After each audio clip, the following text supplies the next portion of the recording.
everyone. Today I'm going to walk through dihybrid crosses. This is problem set number 4. Remember to complete these on separate paper and upload them, or you can work directly on the slide deck. So our question says that blue flowers are dominant to white flowers. So I have blue, white, and I know this one is dominant. And axial flowers are dominant to terminal flowers. Axial, terminal, this one's dominant.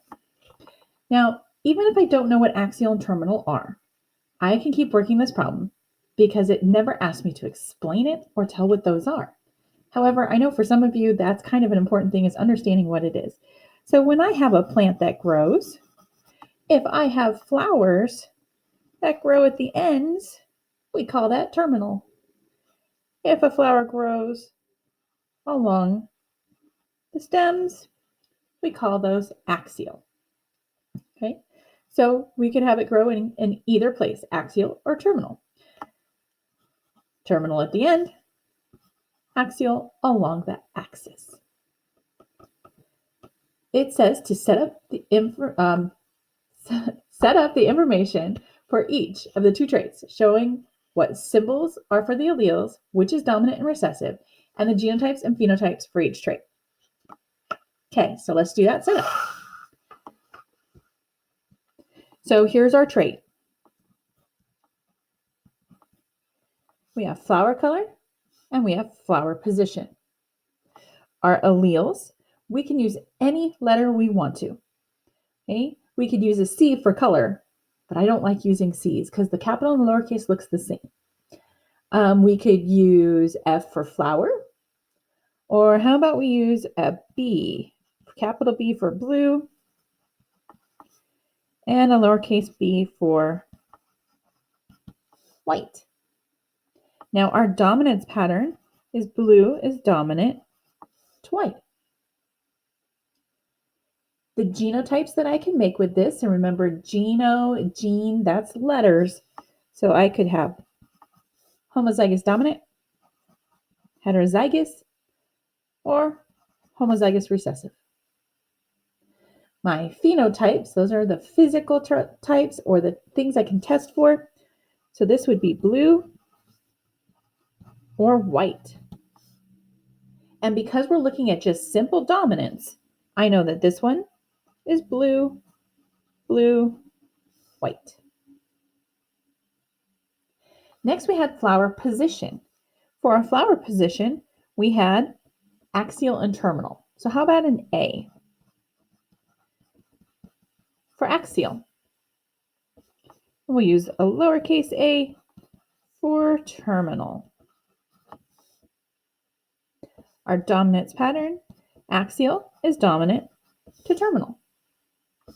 My possible genotypes and possible phenotypes.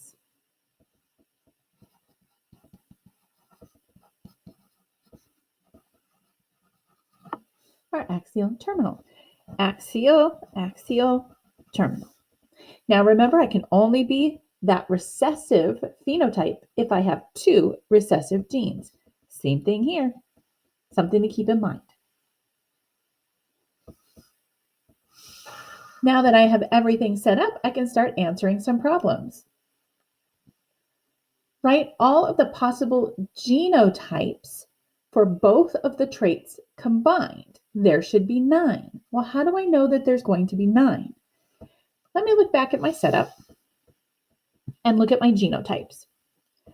I have 1, 2, 3 different genotypes here, and I have 3 different genotypes here. When I multiply them, I know when I combine them, I'm going to have 9. Now, just like in math, I can distribute. I'm going to take my homozygous dominant and distribute it with all of these.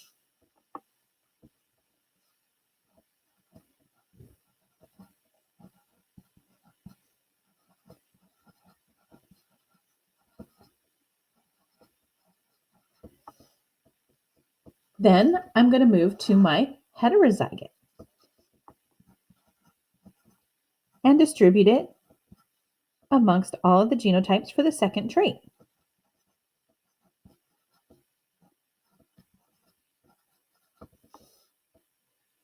Then I move to my homozygous recessive and distribute it again.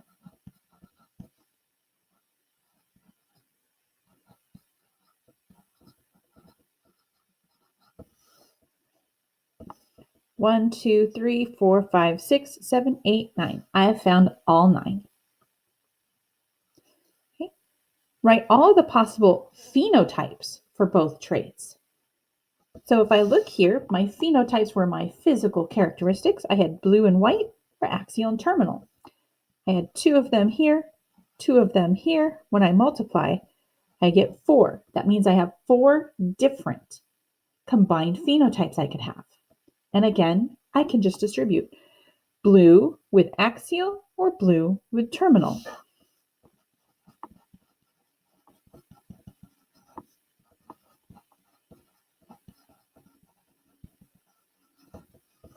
And then I could do white with axial or white with terminal.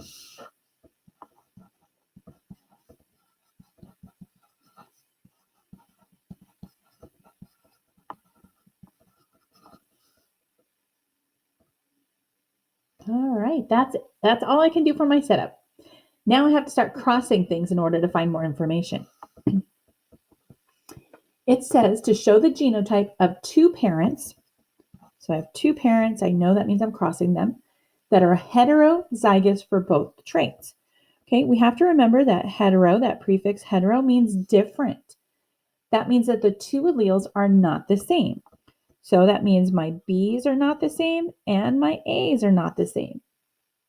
But it said 2 parents that are both like this. So there's my parents. Now show the gametes that these 2 heterozygous parents can produce. For that, our gametes, we have to remember that a gamete means that's eggs or sperm. So this is half the information. I have 4 letters here in the parent. That means my gamete is only going to have 2. I get 1 of these and 1 of these. So I'm going to have 2 spots, and I'm going to distribute again. Or if you remember in math, we can do FOIL. So I have my first, my outside, my inside, and my last. These are the 4 different gametes that that parent can produce. I go over to the other parent and I do the same thing.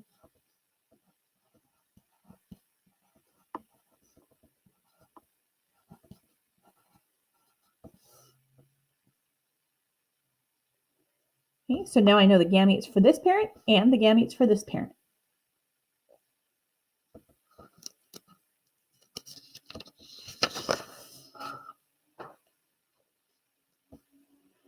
Now use those gametes to cross them in a Punnett square and give the genotypic and phenotypic ratio of the offspring. So if I just take a look back at my other page, I know that my gametes looked like this for one parent. And then for the other parent,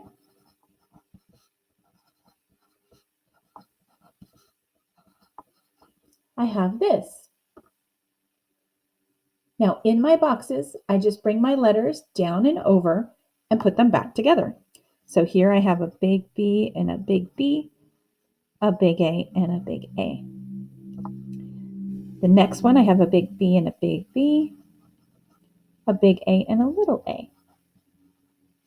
And I just keep going, filling in all of my boxes.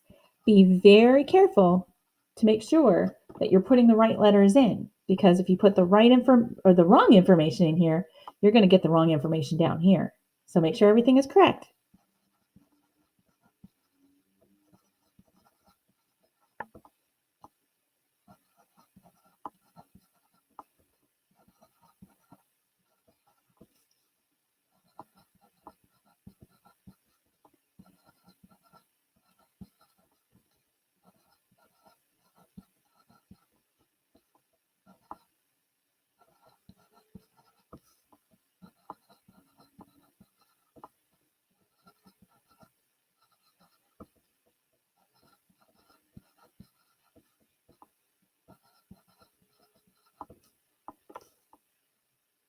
So now I've completed the Punnett square for a 2-trait cross. But we're not quite done. We need our genotypic and phenotypic ratios. The easiest way to make sure you don't miss anything when you're talking about genotypic and phenotypic ratios is to write down everything that's possible. And if you remember, we look back here, we found all the possible genotypes and all the possible phenotypes. So I'm just going to write those down again.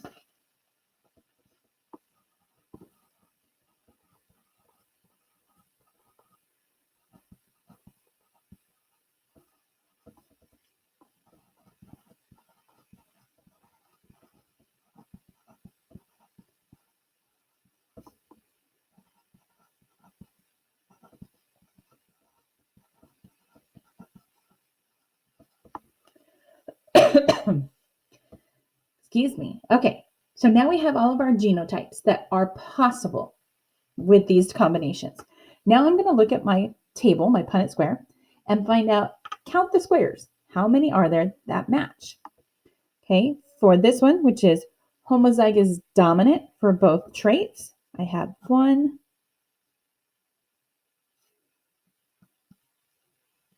only 1. For the next one, I have 1, 2, 2. For the next one, 1, only 1 for that. And the next one, we have 2. For this next one, there are 4. Then 2, 1, 2, 1. Now remember, in this cross, we had 2 individuals that were heterozygous for both traits. Every time I do a dihybrid cross where the parents are heterozygous for both traits, this is the ratio I'm going to get. 1 to 2 to 1 to 2 to 4 to 2 to 1 to 2 to 1. Every time. It doesn't matter what the traits are. This is what I'll get if I have heterozygous parents for both traits that I'm crossing. Now I can look at phenotypic ratios.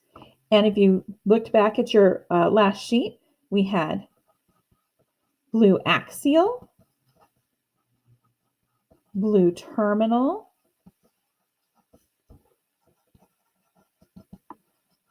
white axial,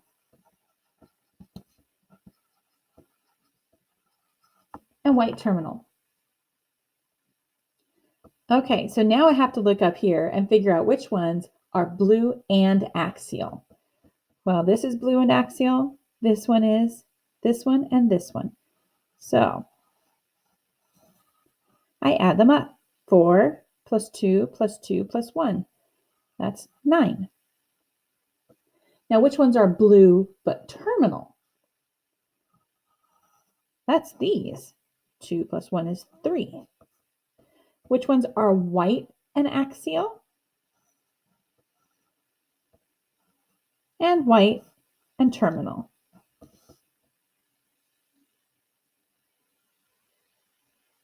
All right, that problem's done. That means we get to move on to the next one. And the next one is talking about mice. So in mice, the ability to run is dominant. Recessive mice spin in circles. This is called waltzing. Also in mice, gray color is dominant over black. Okay, so let's start with our setup. Our trait. So we have 2. Let's see if I can get it in there. There we go. So we had running and color. So running and color. Okay. Now,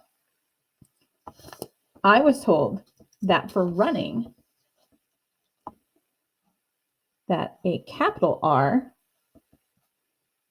is running and a lowercase r is waltzing. And then for color, it told me that a capital G gives me gray,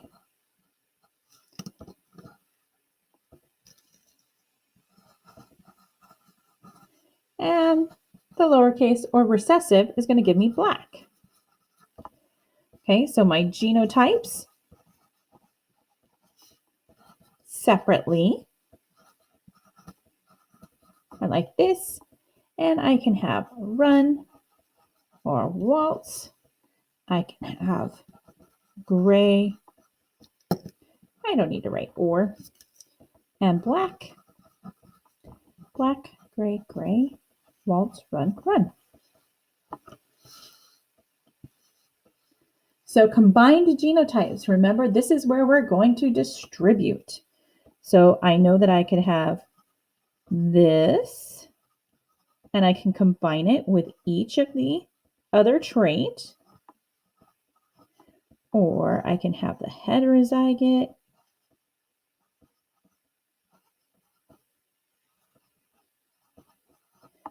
or I can have homozygous recessive,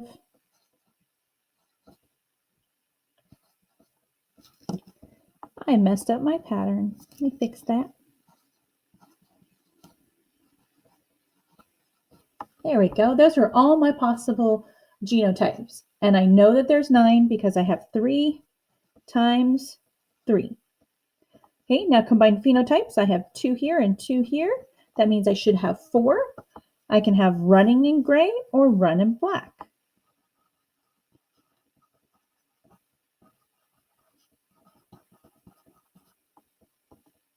I can also have waltz gray or waltz black. Combined genotypes and phenotypes. So there's my setup for my whole problem there. Now what does it ask us to do? Cross a heterozygous running black mouse. Heterozygous running black. With homozygous running heterozygous gray. So first thing we have to do is figure out what does that mean the genotype of the parents is. Okay, so heterozygous for running, and it's black. If I look here, running, heterozygous, that means it has to be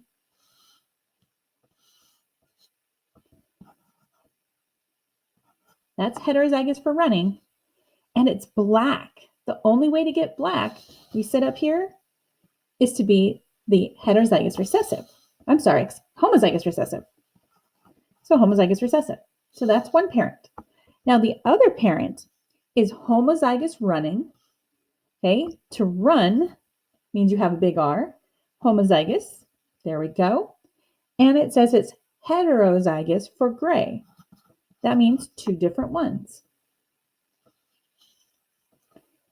So we're going to cross these and look at our genotypic and phenotypic ratios.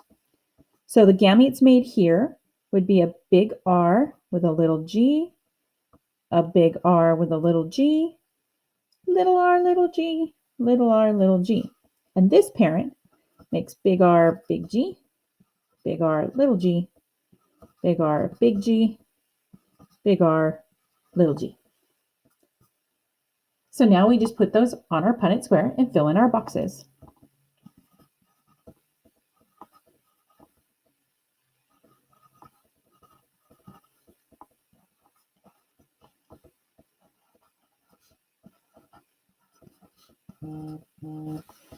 All right, now put all the information back together.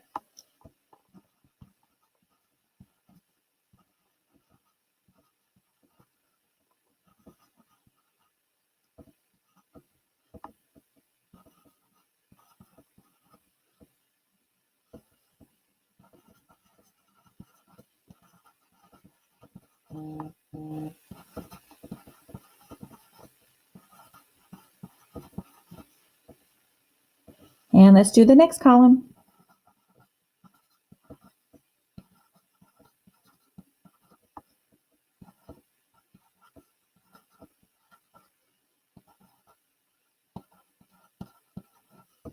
And our last column.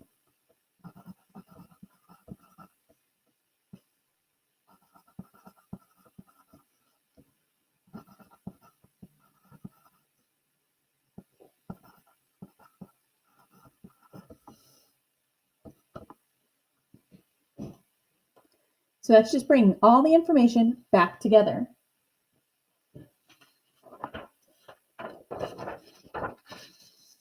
Next is our genotypic and phenotypic ratios. So our possible genotypes, we have this written down over here on our other sheet. Okay, so I'm going to write those genotypes down again.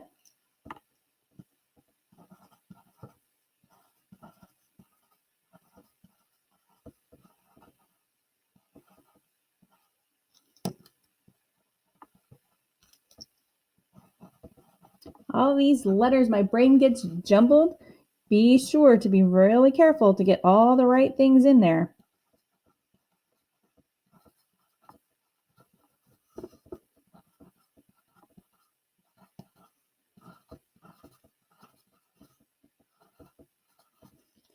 Now I look back at my cross and I look to see how many I have of each one. Now if I look, I don't see any. None of them in there for that one. Okay. Now homozygous dominant with the heterozygous, I have 1, 2, 3, 4. So I have 4 of those. Now, homozygous dominant with homozygous recessive. I have 1, 2, 3, 4 of those. Okay. Heterozygous with homozygous dominant. None of those. Heterozygous and heterozygous. I have 1, 2, 3, 4. Heterozygous and homozygous recessive, 1, 2, 3, 4. That must mean I have 0 for these over here.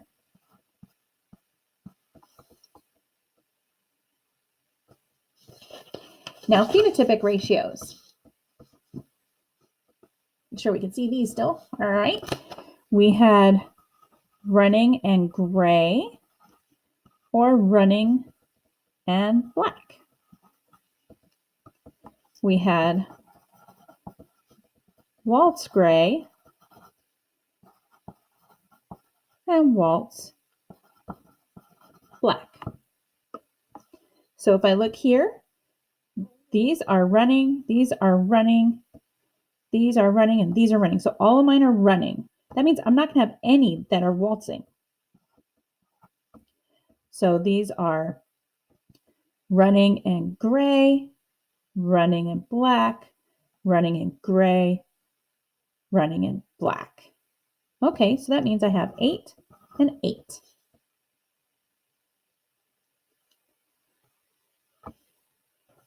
Now, the last problem is talking about watermelons. Let me grab that. Here we go. In watermelon, smooth texture is dominant over rough texture, and round is dominant over oval. If 2 parents, heterozygous for both traits, are crossed and produce 1,000 offspring, how many watermelons are likely to be rough and oval? So this one, if you remember what we said before, you don't even have to do your cross. So we want to know, of the offspring, how many are going to be rough and oval? So that's our phenotypes. Now, if I remember when I'm talking about 2 that are heterozygous for 2 different traits, okay, I write down my 4 phenotypes. Okay, so that would mean I have smooth round and smooth oval.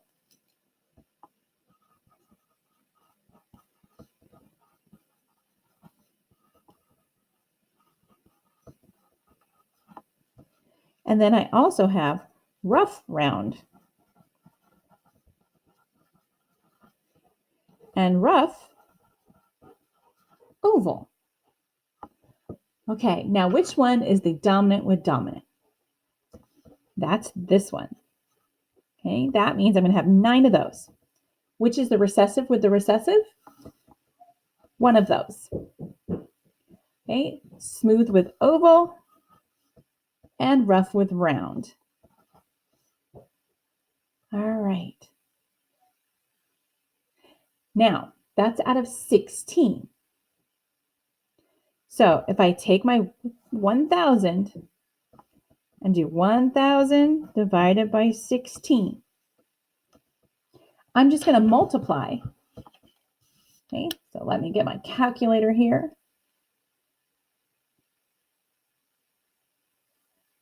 1,000 divided by 16 is 62.5.